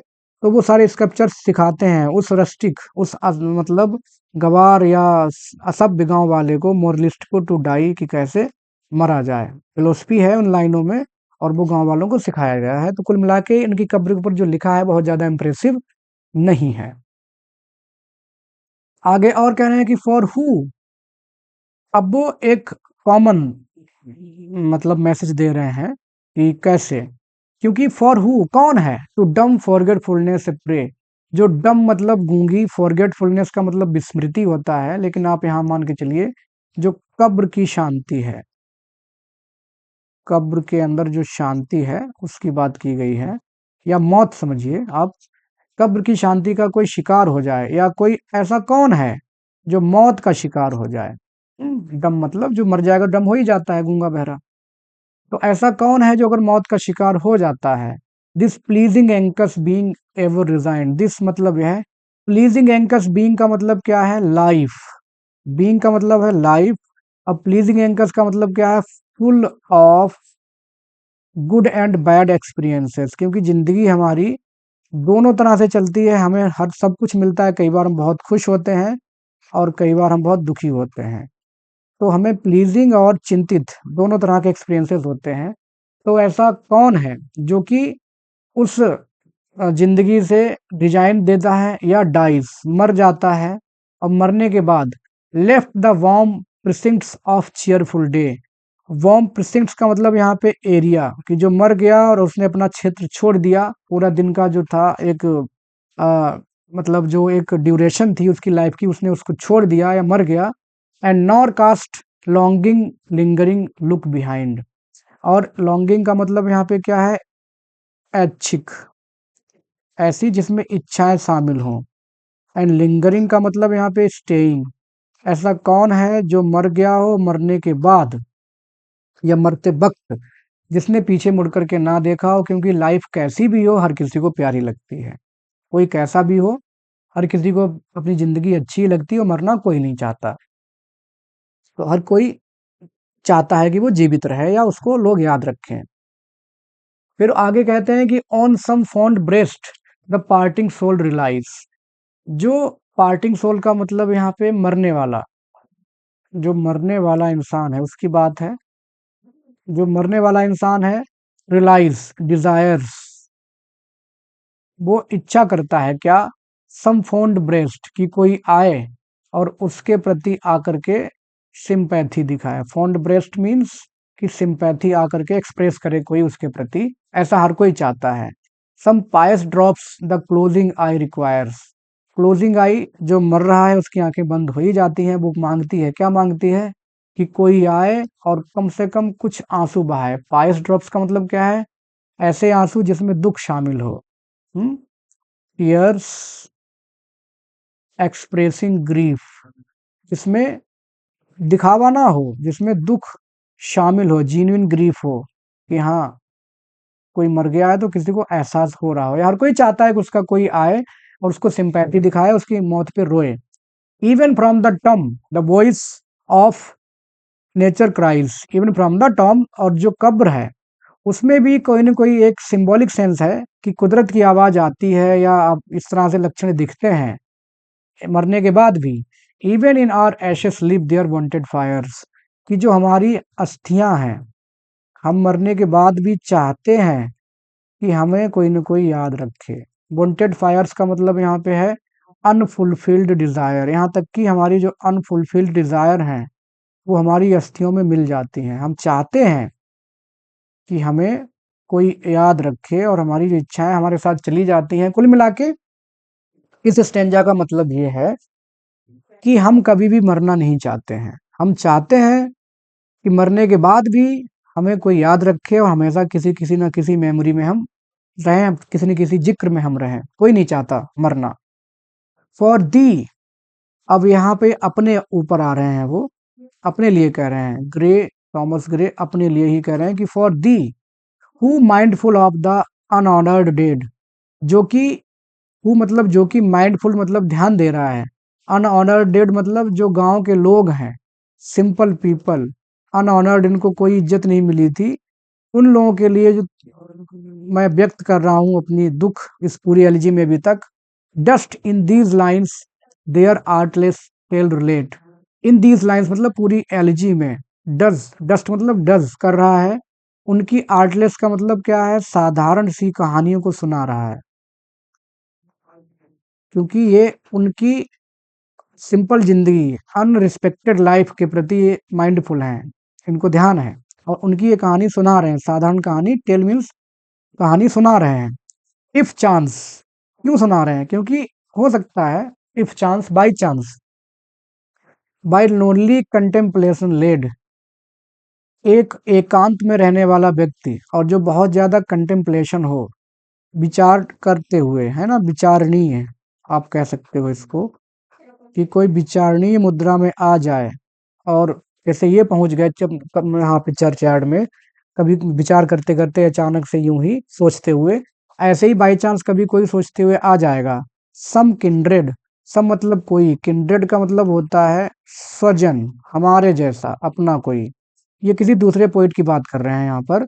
स्पिरिट शैल इंक्वायर दाई फेट, हो सकता है आने वाले टाइम पे कोई मेरे जैसा भी आएगा, जैसे मैं आज आया हूँ इन लोगों के ऊपर कहानी सुना रहा हूँ, इनकी साधारण कहानी को व्यक्त कर रहा हूँ अपनी पोएम में। आने वाले टाइम में मेरा कोई स्वजन आ जाएगा, कोई दूसरा कवि आ जाएगा, है ना। किंड्रेड स्पिरिट का मतलब यहाँ पे कोई दूसरा कवि, स्वजन कोई आएगा आकर के, दाई फेट, दाई फेट मतलब खुद के बारे में कह रहे हैं कि मेरे बारे में आकर कोई पूछेगा, जैसे मैं इनके बारे में पूछ रहा हूँ, जब ये मर जाएंगे तब। हैप्पली, शायद, हैप्पली मीन्स यहाँ पर शायद, सम होरी हेडेड फैन में से, अब जैसे ही वो कभी आके पूछेगा ग्रे के बारे में, तब कोई, होरी का मतलब यहाँ पे है ग्रे या ब्राउन, ग्रे या ब्राउन, ठीक है, ब्राउन हेडेड, भूरे बालों वाला कोई बुजुर्ग, स्वैन का मतलब यहाँ किसान, कोई बहुत ही भूरे बालों वाला बुजुर्ग किसान कहेगा उस कवि से, जो दूसरा कवि आएगा ग्रे के बाद, क्या कहेगा कि oft have we seen him at the peep of dawn, कि ऑफ मतलब प्रायः हमने उसको देखा था, कहाँ, पीप ऑफ डॉन, सुबह सुबह, इसको हमने बहुत सुबह सुबह देखा था, जल्दी जल्दी में। Brushing with hasty steps, brushing मतलब यहाँ पे वाइपिंग, पोंछते हुए, ये जो पोंछता हुआ जा रहा था अपने जल्दी जल्दी कदमों से, सुबह सुबह की ड्यूज अवे, सुबह सुबह की जो ओस होती है घास के ऊपर, उस ओस को पोंछते हुए अपने पैरों से बहुत तेजी तेजी जा रहा था घास से होते हुए। कहाँ जा रहा था, to meet the sun upon the upland lawn, की जो उधर जो पहाड़ी दिख रही है, ऊंची पहाड़ी बगल में है कोई छोटी सी, कि उस ऊंची पहाड़ी पर वो जा रहा था उस सूरज से मिलने। सूरज से मिलने का मतलब कि वो अपनी दुनिया में खोया हुआ जल्दी जल्दी जा रहा था उस पहाड़ी के ऊपर, कि वहीं जाके सूरज से मिलेगा, सूरज धीरे धीरे निकल रहा है, उदय हो रहा है। आगे और बोलेगा कि there at the foot of yonder nodding beech, और जो बीच ट्री है, इट्स अ ट्री, और नोडिंग का मतलब क्या है, सिर झुकाए हुए, एक ऐसा पेड़ जो कि सिर झुकाए हुए है, बहुत ऊंचा पेड़ है, उसकी टहनियां झुकी हुई हैं, कि उस सिर झुकाए हुए पेड़ के पास जो हवा में हिल रहा है, यंडर मतलब वहां, दैट रीडर्स, जिसकी जो ओल्ड फैंटास्टिक रूट्स, जिसकी पुरानी बहुत ही विचित्र ढंग से जड़ें हैं, वो रीड्स ट्विस्टेड हैं, वहां पर सो हाई, उतने ऊंचे, उस पेड़ के पास, his listless length, listless, listless का मतलब क्या है, इनडिफरेंट, कि वो वहां पे जाकर के दुनियादारी से पूरी तरह से उदासीन, वुड ही स्ट्रेच, लेट जाता था। पहले तो ये बोलेगा कि सुबह सुबह की ओस में जाता था, उस ओस को पोंछते हुए अपने पैरों से, दोबारा में बोलेगा वही किसान उस किंड्रेड स्पिरिट को, दूसरे कवि को, कि कभी कभी उस बीच पेड़ के नीचे, उसकी जिस पेड़ की जड़ें बहुत ही फैंटास्टिकली ट्विस्टेड हैं, पुराना पेड़ है बहुत, कोई विशाल का है, वहां पर वो बहुत ही इनडिफरेंट होकर के एकदम अपनी दुनिया में खोया हुआ, लिस्टलेस मतलब अपनी दुनिया में खोया हुआ, इनडिफरेंट उदासीन टाइप का। नून टाइड दोपहर को लेट जाता था उस पेड़ की जड़ों पर, जहाँ के उस पेड़ के बगल में ओर का मतलब और ध्यान से देखता था। ओर का मतलब यहाँ आप कह सकते हो कि लुक ईदली, और बहुत ध्यान से देखा करता था क्या, ब्रूक को, उस छोटी सी धारा को, दैट बेवल्स बाई, जो कि उसके बगल में फ्लोस बह रही है। वैसे बेबल का मतलब होता है बकवास करना, लेकिन झरना बकवास तो नहीं करेगा। तो बह रहा है, जहाँ बगल में झरना बह रहा है, उस पेड़ की जड़ों पर लेट करके वो देखा करता था। अच्छा, ये जो स्टेंजा है ये विलियम शेक्सपियर की जो प्ले है उनका, as you like it, as you like it, उसमें एक कैरेक्टर होता है जेक्स, जेक्स के से इंस्पायर है, वहां से उन्होंने रेफर किया है इसको, जहाँ पर जेक्स एक पेड़ की जड़ पे लेट करके झरने को देखते हुए गीत गाया करता था, वैसे ही ये दिखाया गया है। अब हार्ड वाई का मतलब यहाँ पे नियर, पास में, यन वहां, कि वहां उस पेड़ के पास, नाउ स्माइलिंग एज इन स्कोर्न, और वो स्माइल करता हुआ, ग्रे की बात हो रही है यहाँ पे, स्माइलिंग एज स्कोर्न का मतलब यहाँ पे क्या है, कंटेम्प्ट, कि घृणा में मुस्कुराता हुआ, किसके ऊपर, दुनियादारी के ऊपर, दुनियादारी का जो खोखलापन है, वैनिटी ऑफ लाइफ, ठीक है, वैनिटी ऑफ लाइफ, जिंदगी की जो खोखलापन है उसके ऊपर वो नफरत की तरह मुस्कुराता हुआ उसके ऊपर। Muttering is wayward fancies, muttering मतलब एक्सप्रेस करते हुए, ये ग्रे घूम रहे हैं उनके बारे में, वो कवि को बता रहा है, जो किसान, उसकी बात हो रही है अभी भी। वेवर्ड का मतलब क्या है, स्वच्छंद, आजाद, अपनी दुनिया में मनमौजी, कोई कई सारे सब मतलब होते हैं इसके, वेवर्ड स्वच्छंद, मनमौजी, जिद्दी। फैंसीज मतलब इमेजिनेशन, ही वुड रोम, अपनी इमेजिनेशंस को सुनाता हुआ, घूमता हुआ देखा गया था। नाउ ड्रूपिंग, अपना सिर झुकाए हुए, ड्रूपिंग का मतलब सैडनेस, उदासी में अपना सिर झुकाए हुए।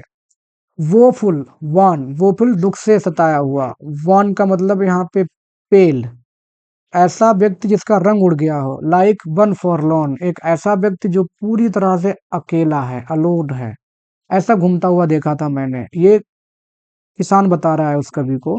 और क्रेज्ड विद केयर, ऐसा जो कि चिंताओं से एकदम ग्रसित है, क्रेज्ड विद केयर का मतलब क्या है, चिंताओं से ग्रसित या ग्रस्त, त्रस्त, कुछ भी कह सकते हैं।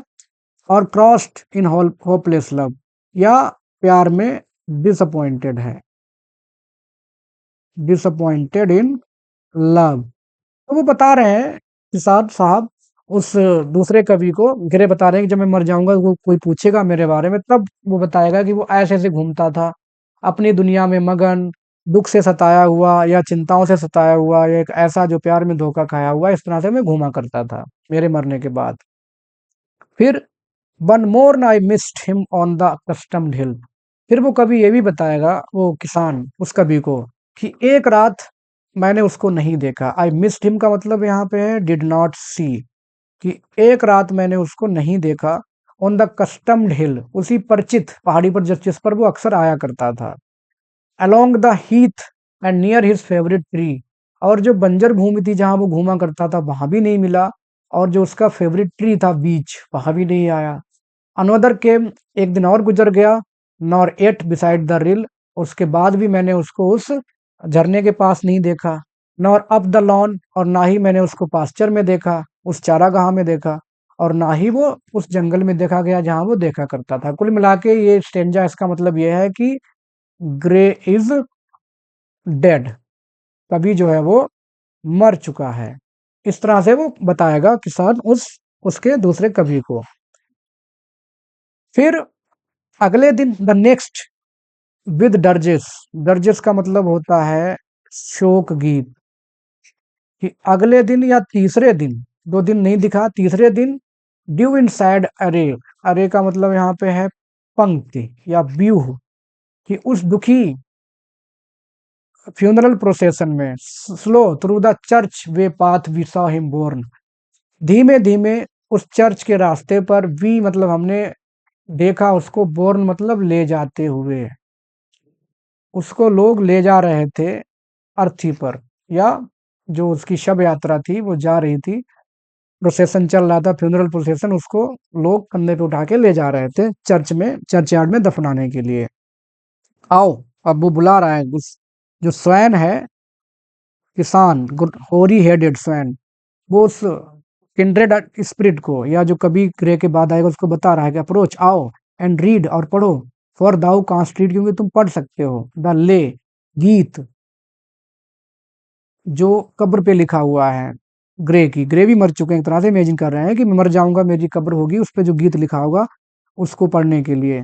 ग्रेप्स्ट on the stone beneath yon aged thorn, कि उस जो पुराना पेड़ है, थॉर्न का मतलब बहुत ही जो ओल्ड ट्री है, उसके नीचे उनकी जो कब्र बनी है ग्रे की, उसके कब्र पे आओ, पढ़ो, क्योंकि तुम पढ़ लेते हो क्या है गीत उसका जिसमें लिखा हुआ उसके बारे में। अब ये जो एपिटफ है लास्ट में उस पोएम में, here rest his head upon the lap of earth, की यहाँ उसका सिर रेस्ट, टिका हुआ है या आराम कर रहा है इस पृथ्वी की गोद में, एक व्यक्ति अपने बारे में कह रहे हैं। अ यूथ, एक ऐसा व्यक्ति, to fortune and to fame unknown, जिसके लिए भाग्य रूठा रहा और प्रसिद्धि हमेशा उसके लिए अनजान बनी रही। एक ऐसा नौजवान जो कि ना कि बहुत ज्यादा पैसे वाला रहा और ना ही बहुत ज्यादा फेमस रहा, वो यहाँ इस अर्थ की गोद में लेटा हुआ है या कब्र में लेटा हुआ है।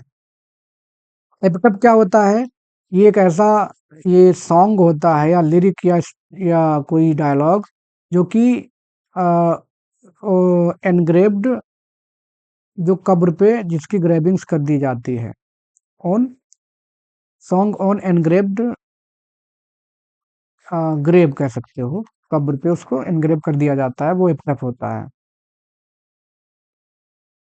तो कह रहे हैं कि एक ऐसा नौजवान लेटा हुआ है जो कि पूरी तरह से, जिसके लिए समृद्धि और प्रसिद्धि दोनों ही अननोन थी। फेयर साइंस फ्राउंड नॉट, लेकिन भले ही उसका जन्म बहुत ही एक साधारण परिवार में हुआ था, हम्बल का मतलब यहाँ साधारण परिवार में हुआ था उसका जन्म, फिर भी जो नॉलेज है, फेयर साइंस का मतलब यहाँ है नॉलेज। नॉलेज को फेयर क्यों कहा है? क्योंकि ज्ञान अपने आप में बहुत ही सुंदर चीज है और जो अट्रैक्टिव है। तो भले ही वो हम्बल था, लेकिन वो ज्ञानवान था, या वो पोएट था, वो पढ़ा लिखा था। And मेलनकली marked him for her own, और जो मेलनकली है उसने उसको अपना बना लिया था, या उसकी जो सबसे बड़ी, बिगेस्ट, बेस्ट जो कैरेक्टरिस्टिक थी, वो कह रहे हैं कि उसकी जो सबसे अच्छी खासियत थी या रहेगी ग्रे की, वो क्या होगी? मेलनकली मूड, बहुत ज्यादा जो दुखी रहता था। ये ग्रे ने अपने बारे में लिखा हुआ है इस स्टेंजा में। आगे कह रहे हैं कि लार्ज वॉज हिज बाउंटी, और उसकी जो उदारता है वो बहुत बड़ी उदारता है, बहुत ज्यादा उदार रहा है वो अपनी जिंदगी में। And his soul in sincere, उसकी जो आत्मा है वो बहुत ज्यादा गंभीर या सत्य से भरी हुई थी। Heaven did a recompense as largely send, और अपनी उदारता और अपनी आत्मा की गंभीरता की वजह से स्वर्ग ने उसको रिवॉर्ड दिया। रिकम्पेंस का मतलब होता है रिवॉर्ड देना, इनाम मिला उसको अपनी इन खासियत का। As largely send he gave to misery, misery का मतलब यहाँ पे क्या है? कॉमन पीपल, कॉमन पीपल, और जो कि हमेशा दुखी रहते हैं। मिजरी मतलब कॉमन पीपल जो दुखी रहते हो। ही हैड अ टीयर, क्या देता था उनको? अ टीयर, सिंपैथी, वो ऐसा व्यक्ति था जो कि कॉमन लोगों की दुखों में भी उसको सिंपैथी महसूस होती थी, उनके साथ वो अपने उनके दुख बांटता था। ही गेन्ड फ्रॉम हेवन, और इसलिए उसको स्वर्ग से मिला इनाम के तौर पे, वाज ऑल ही विस्ड, जिसकी वो इच्छा करता था, जो वो चाहता था। अ फ्रेंड, एक दोस्त। ये फ्रेंड कौन है इनके? ये फ्रेंड हैं टॉमस ग्रे के, रिचार्ड वेस्ट। ये इनके बहुत अच्छे मित्र थे, लेकिन अनफॉर्चुनेटली ये इनकी डेथ 1742 में ही हो गई थी, और ये पोएम करीब उसके 9 साल बाद पब्लिश उन्होंने की थी। हालांकि ये उनके बारे में नहीं है, एलिजी, जैसा कि पहले मैंने बताया आपको इंट्रो में, it's lamentation for the common people, लेकिन फ्रेंड का यहाँ पे रिचर्ड वेस्ट के लिए है। No farther seek his merits to disclose. अब वो एक एडवाइस दे रहे हैं, ये जो स्टेंजा है ये एडवाइस है हम सब के लिए, रीडर्स के लिए, कि नो फार्दर, फादर मतलब और ज्यादा, आगे, और ज्यादा या आगे, सीक, ट्राई करो, कि मत ट्राई करो। नो फादर सीक का मतलब कि और आगे मत ट्राई करो, और ज्यादा मत ट्राई करो। His merits to disclose, merits का मतलब यहाँ पे क्या है, खासियत। क्योंकि अब मैं मर चुका हूँ, या जो यूथ मर चुका है ग्रे, उसके बारे में और ज्यादा उसकी खासियतें जानने की कोशिश मत करो, क्योंकि मरने वाला व्यक्ति कौन सा आके बताएगा अपने बारे में कि मैं कैसा था। और ड्रॉ हिज फ्रेलिटीज, या निकालो, हिज फ्रेलिटीज, हिज मतलब उसकी, फ्रेलिटीज का यहाँ पे है कमियां, कि उसकी कमियां मत निकालो, क्योंकि वो तो पहले ही मर चुका है। From their dreaded abode, dreaded abode का मतलब क्या है, गॉड्स होम, क्योंकि अब वो भगवान के घर में है, तो वहां से उसकी कमियां निकालने की कोशिश भी मत करो, अब कोई फायदा है नहीं। There they alike in trembling hope repose, क्योंकि भगवान के सामने, दे मतलब ये कमियां, दे किसके लिए कहा गया है, कमियों के लिए कहा गया है उसकी। अलाइक एक समान रूप से, ट्रेम्बलिंग होप, रिपोज कांप रही हैं उम्मीद में, रिपोज का मतलब क्या है, कि रेस्ट कर रही हैं कांपते हुए। कैसे, इसका मतलब क्या है कि उनकी जो उम्मीद है वो दोनों तरह से है। एक तरफ उनको इस बात का डर है, कंडेमनेशन, कंडेमनेशन का मतलब क्या होता है, निंदा या सजा जिसको दी जाती है, भगवान सजा देते हैं, कंडेम करते हैं, तूने बहुत गलत काम किए हैं। या एक तरफ साल्वेशन या एक्सेप्टेंस, जो मोक्ष की परिभाषा है। तो उनकी होप कैसी है, कमियों की, ट्रेम्बलिंग है, उनको डर लग रहा है कि क्या कंडेमनेशन होगा या साल्वेशन या एक्सेप्टेंस होगी। वो रेस्ट कर रही हैं कहाँ, the bosom of his father and his God, अपने जो भगवान है, जो कि पिता के समान है, उनके ही बुजम पर, उनके चेस्ट पर अपना सिर रख करके वो कांपते हुए उम्मीद में बैठी हैं कि आगे हमें क्या होगा, हमें एक्सेप्टेंस मिलेगी, हमारा कंडेमनेशन होगा। तो दोस्तों ये थी पोएम, जो कि काफी लेंदी हो गई है, आप चाहें तो इसको टुकड़ों में देख सकते हैं। मैंने पूरी कंप्लीट की है एक ही बार में, और उम्मीद है ये आपको यूजफुल रहेगी आपके आने वाले एग्जाम्स में। आपको अगर ठीक लग रही है तो definitely you can recommend to your friends, and you can read and watch it again. You can like, subscribe and share the channel. Thanks for watching.